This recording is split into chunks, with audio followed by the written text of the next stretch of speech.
16 دسمبر 1971 کا جو دن ہے، میں سمجھتا ہوں کہ ہماری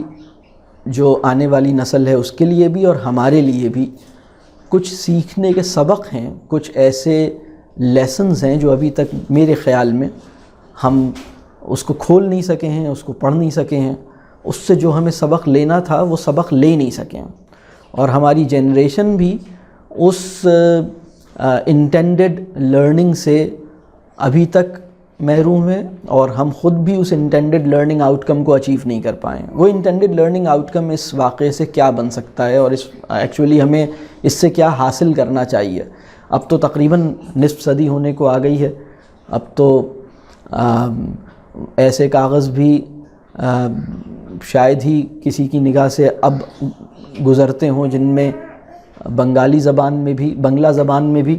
اور اردو زبان میں بھی کوئی تحریر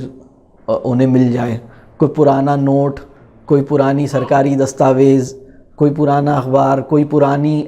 پرانا ایسا اشتہار جو مشرقی پاکستان اور مغربی پاکستان دونوں میں بیک وقت شائع ہوا ہو،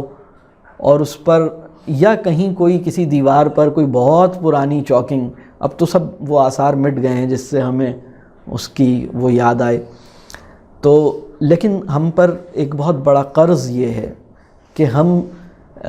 اتنی بڑی قیمت جو ہم نے ادا کی ہے، یعنی بہرحال وہ ایک تاریخ میں ایک بہت بڑا المیہ ہے، تو اس سے جو ہمیں سبق لینا چاہیے اور جو کچھ ہمیں سیکھ لینا چاہیے اور جو کچھ ہمیں سمجھ لینا چاہیے، ہم اس کو سمجھ نہیں پائے۔ تو میرا یہ خیال ہے کہ آج کی نشست کا جو سب سے بڑا ریشنیل ہے وہ یہ ہے کہ ہم اس پہ غور کریں اور اس سے وہ سمجھنے کے جو بڑا سبق اس سے مل سکتا ہے وہ ہم لینے کی کوشش کریں۔ تو اس نشست کا ہم عنوان یہ کہہ سکتے ہیں کہ سقوط ڈھاکہ سے ہم کیا سیکھ سکتے ہیں، سقوط ڈھاکہ کے سانحے سے ہم اور ہماری نسل کو کیا سیکھ لینا چاہیے۔ تو ابھی تک میں نے جو گفتگو کی اس میں یہ بات عرض کر چکا کہ سقوط ڈھاکہ پر گفتگو کی ضرورت کیوں محسوس ہوئی۔ سقوط ڈھاکہ پہ گفتگو کی ضرورت اس لیے محسوس ہوئی تاکہ ہم اس سے یعنی ماضی پہ غور و فکر کر کے، تدبر کر کے جو ہم سیکھنا چاہیے وہ سیکھیں، اور اس